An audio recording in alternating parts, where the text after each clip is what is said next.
All right, now to finish up our lesson on absolute extrema, maximums and minimums. First off, let's note that if not specified, if you see maximum, minimum, or extremum somewhere, it always refers to the absolute kind. Okay? If we distinguish between them, we always got to say local if we mean local. If we don't say absolute or we don't say local, we mean absolute. All right, now box in here how to find absolute extremes or extremes.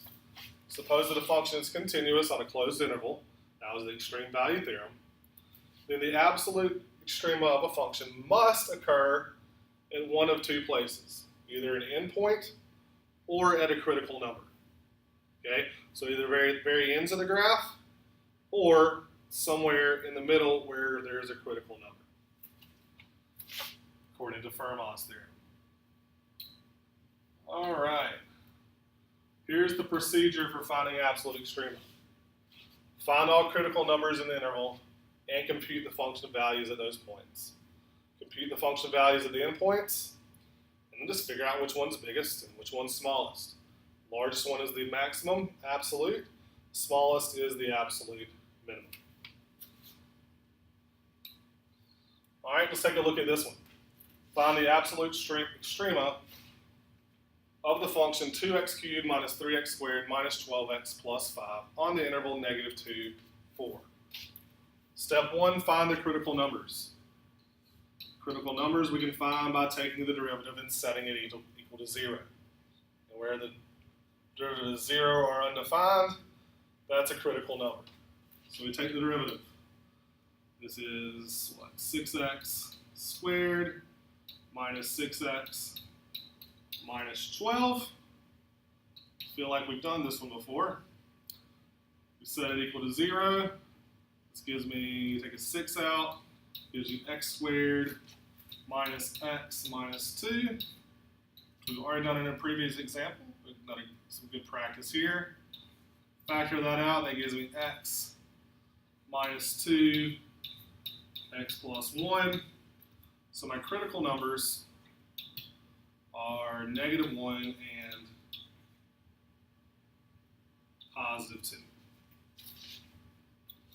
All right, next, we need to find what are the y values, what are the function values at the critical numbers and in the endpoints. So let's start at the left. -2. All right, if I plug in -2 in, all right, it's going to give me a -8, -16. This will give me a -12, so we're at -28. Sure I did that right. 8, 16, yep. -28. Plug a -2 in there, that gives me a +24, +5, so I believe that value there is 1. Y'all check me, and I'm sure you'll leave me a comment if I'm wrong. All right, then next up we have a -1. If I throw a -1 in, that's going to give me a -2 minus a 3, so -5. -5 plus a 12, which will give me 7. And 7 plus 5 is 12. All right, our next critical number is 2. So we plug a 2 in. All right, that's going to give me 16 minus a 12 this time. So 16 minus 12 is 4. All right, 4 minus a 24 is going to give me -20. -20 plus the 5 will give me -15. All right, and as much work that you need to show there, you'll probably have to do it without a calculator, so make sure you can do that either in your head or by writing it down. And then finally, we've done the first endpoint, the two critical numbers, and then finally the last endpoint. All right, so if we plug a 4 in, let's see if I can do this one in my head. 4 cubed is 64. 2 times 64 is 128. And then we get 128 minus a 48, so that would get me down to 80. 80 minus another 48 would get me down to 32. 32 plus 5 will give me 37. Okay? And I'm sure, McKinley, you got that pretty quickly because you're the smartest guy I know. All right. So now let's figure out which one's the absolute max and the absolute minimum. All right, now if we had the graph, it's pretty easy to tell. Okay, but if we didn't have it, we got it anyway. What's the lowest value? Negative 15. What's the highest value? 37. So that means our negative 15, our f of 2, that is our minimum, and our 37 is our max. All right, which we could figure out without even looking at the graph. All right, let's try this one. Find the absolute extrema of 3x to the fourth minus 4x cubed on the interval negative 1 to 2. So first thing we do again, find the critical numbers. So again, I would pause at this point if I were you, try it by yourself, come back and see if I did it the same way you did. All right, now we're back. So let's find the critical numbers by finding the derivative. All right, that's going to give me a 12x cubed minus a 12x squared. All right, we set it equal to 0. Factor the 12x and a square out. That'll leave me with x minus 1. We set x squared equal to 0. We get critical numbers at 0. And the parentheses gives us a critical number at 1. All right, so let's find the function values. Starting off at negative 1, that's our left end point. We take a negative 1 in, we get a 3. And that'll turn into plus 4, so that gives us a 7. We plug 0 in, well, that's easy. 0 minus 0 is 0. That's an equal to. We plug a 1 in. Again, pretty easy to find there. 3 minus 4 is negative 1. If we plug a 2 in, you have 2 to the 4th power, which is 16. 3 times 16 is 48.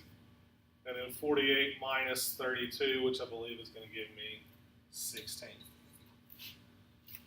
All right, so even without looking at the graph, we can say, you know what? The minimum, absolute minimum is going to occur at 1, and that f of 1 is negative 1. And the absolute max is f of 2, which is equal to 16. All right, not too bad. All right, again, try this one. Give it a pause and try it again. All right, well, let's look at this one. If I find the derivative. All right, derivative of 2x is 2. Minus, we multiply by the 2/3. 3 times 2/3 would just be 2, so minus 2 over the cube root of x. That's x to the negative 1/3 power. All right, we set it equal to 0.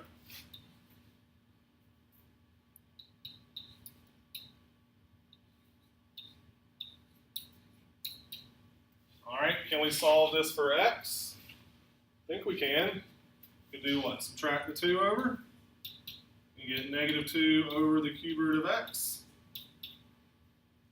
All right, we can multiply the cube root over and get negative 2 times the cube root of x, which is equal to negative 2.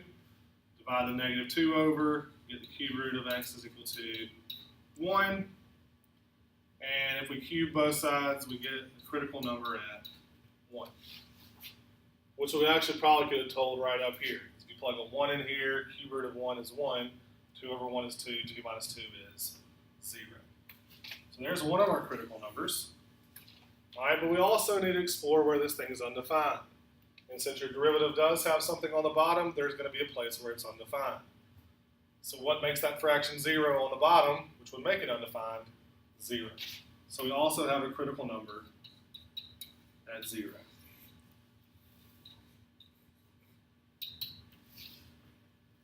right, so to figure out if any of those are extrema, we plug in.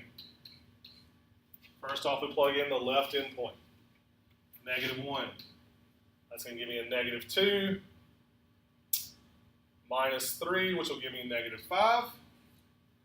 All right, because -1, the cube root of -1 is -1. -1 squared is +1. So it'll give me a -3 over there overall. All right, we plug in our first critical number, which is 0.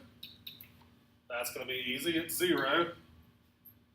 Plug in 1. Again, shouldn't be too big of a problem. It's going to be 2 minus a 3, which is -1. And then finally, we plug in 3.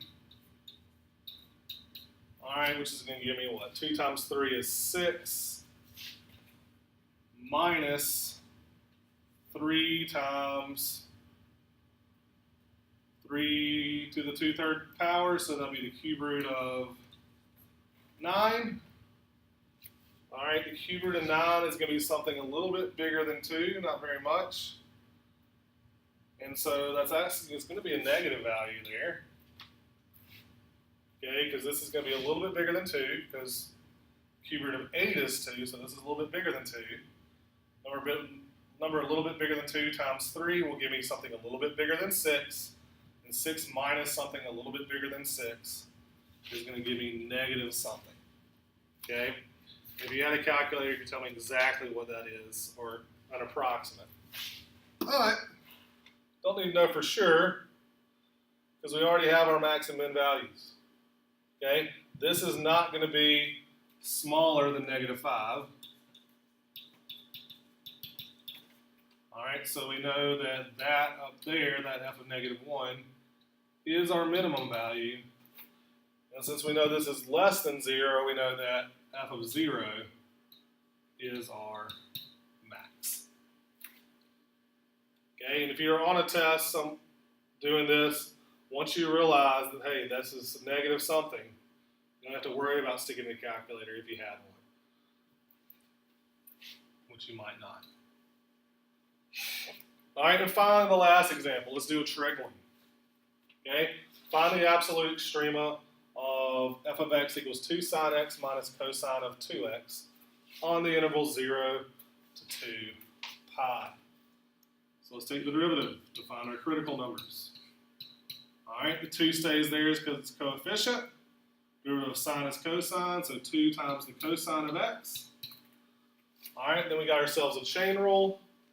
The derivative of cosine is a negative sign. It was already negative to start with, so it becomes a plus sine of the 2x still inside. And the derivative of 2x is going to be 2, so I'm just going to stick it out in front. All right, now we need to set that equal to 0.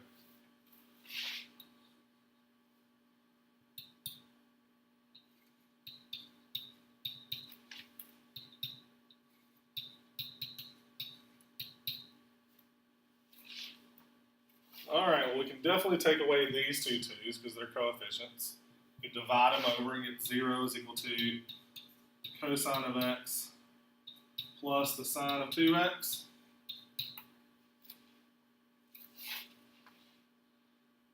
All right, now what to do here? Okay, I don't know if we talked about it last year, but there is a convenient little formula that could help us out here. The sine of 2x, it's a double angled identity, is 2 times the sine x cosine x. All right, if I could do that, that's going to make this a whole lot easier. If not, I'm going to have to subtract cosine over, which I could. Let me go ahead and do that. So you could do it even without that. All right, and so now you need to figure out, hey, where are cosine and sine exactly the same thing except for the sine? All right, well, they're exactly the same thing at pi over 4. Okay, but if you remember, let's see, but they're the same, I need them to be opposite signs. They're going to have opposite signs in what? The second quadrant. So this is going to happen when x is pi over 4 and And 3 pi over 4, ooh, but that 2 right there kind of screws us up, doesn't it? All right, so y'all think about that, so you can figure out without using this. All right, but if we use that little double angle identity, which would be very important to memorize, we could turn this into the cosine of x plus 2 sine x cosine x, and then it's going to be really easy. Factor out a cosine, get cosine of x times 1 plus 2 sine x. If you set both of those equal to 0, all you got to ask yourself is where is cosine 0 and where is 1 plus 2 sine x equal to 0. All right, well, cosine is 0 at pi over 2. All right, it's also between 0 and 2 pi. It'd be 0 at a negative pi over 2. So my critical numbers are going to be negative pi over 2 and pi over 2. We solve this one out. We can subtract the 1 and divide by 2. And we know where is the sine of x equal to negative 1/2. All right, your sine value is going to be negative 1/2 at, or it's going to be 1/2 at pi over 6. And so sine is negative in the third and fourth quadrants, so that's going to happen at 7 pi over 6 and 11 pi over 6. All right, very important you learn your trig stuff. Okay, maybe get on Khan Academy when you're done working some of your mission stuff. Go back and you can search for trigonometric identities, trigonometric values, and rework on those. All right, so it looks like we got, what, 4 critical numbers? All right, if we look at our graph over here that I've accompanied it with, we do have, what, 1, 2, 3, 4 turning points. I believe we've done it correct. All right, so now all we got to do is plug it back in. All right, so our first endpoint was 0. All right, if we plug 0 in, sine of 0 is 0, so that's nice. And the cosine of 2 times 0, or the cosine of 0 is 1, so this is negative 1. All right, the first place we have a critical number is pi over 2. So f of pi over 2. All right, this is going to be 2 times the sine of pi over 2 minus the cosine of 2 times pi over 2, which is just pi. All right, so if we know those values, sine of pi over 2 is 1, so that gives me 2 times 1, which is 2. And cosine of pi is a negative 1, so 2 plus 1, which is 3. All right, we only got, what, 4 more to go. All right, let's plug in the next one. After pi over 2 is going to be a 7 pi over 6. So f of 7 pi over 6. All right, so we had, what, 2 times the sine of pi over 6? Or 7 pi over 6, excuse me. All right, minus the cosine of 2 times 7 pi over 6, which what that is going to do is going to change it into 7 pi over 3, because the 2 will cancel out the 6 and make it a 3 on bottom. All right, so 7 pi over 6 is a 30-degree angle in the third quadrant, and so sine is going to be a negative 1/2 there. So 2 times negative 1/2 is going to give me negative 1. All right, minus 7 pi over 3. That's actually going to be coterminal of pi over 3, because 6 pi over 3 will be all the way around. So it's going to be up in the first quadrant. And the cosine of pi over 3 is actually going to be 1/2. All right, so you get a negative 1.5 or a negative 3 over 2 for that 7 pi over 6. All right, it looks like our graph agrees with me. All right, so this problem's taking a good long time. All right. Next up, we have a negative pi over 2 You know what? Screw that up a little bit. We do have cosine 0 at negative pi over 2, but on our interval, that's actually 3 pi over 2. Okay? Sorry about that. So f of 3 pi over 2, you get 2 times the sine of 3 pi over 2, minus the cosine of 2 times 3 pi over 2, so the cosine of 3 pi. So let's see, 3 pi over 2, down there, it's going to be a negative 1, so negative 2.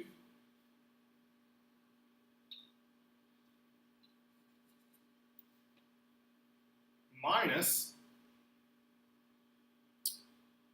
cosine of 3 pi. 3 pi is going to be back over here in the same place where pi is. It should have started there. So that's going to be a negative 1, so it turns into a negative 1. So negative 2 plus 1 gives me negative 1. All right, we need to do 11 pi over 6, and finally 2 pi. All right, fast forward if you already know these values. All right, so f of 11 pi over 6. All right, if I remember correctly, our function, the original function, is 2 times the sine, 11 pi over 6, minus the cosine of, it'll turn into 11 pi over 3, because the 2 will take care of the 6 on bottom, make it a 3. All right, so sine of 11 pi over 6. Again, that's a 30-degree angle, but it's in the 4th quadrant. So it's negative, it's going to be a negative 1/2. All right, 11 pi over 3. All right, well, let's see. All the way around is 6 pi over 3. It'll be 7 pi over 3, 8 pi over 3, 9 pi over 3, 10 pi over 3, 11 pi over 3. Okay? So again, we start here. This will be 1 pi over 3, 2 pi over 3, 3, 4, 5, 6, 7, 8, 9, 10, 11. So it's in the 4th quadrant. It's a 60-degree angle in the 4th quadrant. All right, which is going to be positive. So that's going to give me actually another 1/2. So that gives me negative 1 minus 1/2, or negative 3/2. All right, and then finally we got f of 2 pi. So we get 2 times the sine of 2 pi minus the cosine of 2 times 2 pi, which would be 4 pi. All right, sine of 2 pi is going to be 0, so that goes away. Minus cosine of 4 pi, well, that'll be all the way around the unit circle twice. And cosine's 1 up there, so that's going to be a negative 1. All right, so let's scroll back up and see if we actually did that correct.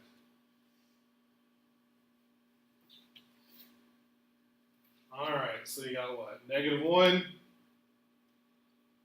3, negative 1.5, negative 1, negative 1.5, and negative 1. All right, just consulting my graph to make sure I did it right. But you might not have a graph. So let's think about what these are. Once we've all done all of that, the max is the highest, which we got a 3, and that was f of pi over 2. All right, we actually have 2 lowest values because they're the same, and those occurred at what? F of 7 pi over 6, which was a negative 3/2, or negative 1.5, and I believe it occurred at 11 pi over 6.